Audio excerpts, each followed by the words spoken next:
আসলে এই যে বিষয়টা আমরা অবগত, এই যে বিষয়টা হচ্ছে হলো যে তিনি যে এই যে আপনার শিশু দর্শন যেটা বলে 2.5 বছরের একটা শিশু, এটা আসলে আপনার শত্রুতামূলক না, এটা হলো লেনদেন বিষয়। তিনি তার কাছে 70,000 টাকা ধার নিয়েছিলেন। এই ধারের টাকা যখন তার কাছে চাওয়া হয়েছে বা তাকে বলা হয়েছে, তখন একবার না ধীরে ধীরে তাকে চাওয়া হচ্ছে, বারে বারে তাকে প্রত্যাখ্যান করা হচ্ছে। ইতিমধ্যে তখন তাকে যখন জোরপূর্বক তাকে টাকার আপনার আবদার করা হয়েছে, জোর করা হয়েছে, তখন তিনি কি করলেন, এই ষড়যন্ত্র এই কাজটা তিনি করলেন, করে আমাদেরকে কি করলেন, অসহায়ের মধ্যে ফেলে রাখলেন। আর আমার এই বড় এই যিনি আসামি, তাকে আমরা চাই যে নিঃশর্ত মুক্তি দাবি জানাচ্ছি মানববন্ধন সম্পর্কে। আমার ভাসুর হয়, সে ওই দিন এই জায়গায় বসিব হচ্ছে, আমাদের এরা হচ্ছে বিএমপি করে, ওরা হচ্ছে আমলিক করে। এখন ওরা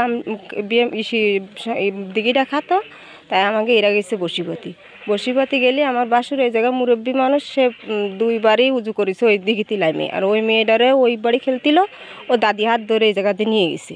এখন ওই মেয়েটারে নিয়ে এই ষড়যন্ত্র করতেছে, আর এবং আমার বাসুর টাকা পাবে ওদের কাছে 70,000, একবার শুনি 80,000, যাই হোক 70 না 80,000 টাকা পাবে। এই জন্যই এরা এই প্যাকেজটা করেছে, সম্পূর্ণ মিথ্যা। এখন তার যাতে মানে হয়, আমরা তার মুক্তি চাই। এখানে যেদিন সেই ঘটনাটা হয়েছিল, তখন আমি এই দিঘির কোনায় দাঁড়ানো ছিলাম। সম্পূর্ণ মিথ্যা ষড়যন্ত্র করা হয়েছে এটা। যেমন এটা 1 নম্বর হচ্ছে দিঘি খাচ্ছে তারা, এই দিঘিটা আমাদের খেতে দেবে না এবং তার কাছে টাকা পাওয়াবে, তার কারণে ছোট শিশু বাচ্চা দিয়ে এই সমস্ত মিথ্যা ষড়যন্ত্র করা হয়েছে। তার জন্য এত দূর মামলা করা হয়েছে, এ সম্পূর্ণ মিথ্যা। এই দিঘিতে বসিবাতি আসছিলাম আপনার 3টে থেকে মাগরিবের আজান পর্যন্ত। আমি সহ অন্তত আরও 30 জনের মতন বসি পাইছে। এই রাস্তার পাশে আরও প্রত্যক্ষদর্শীরা ছিল, যারা আপনার এই জায়গায় বসিবা দেখেছে। তা আমরা কেউই শুনিনি যে কোনো চিল্লাপাল্লা বা কোনো আপনার একটা হয়ে যায় কোনো ঝামেলা আমরা শুনিনি।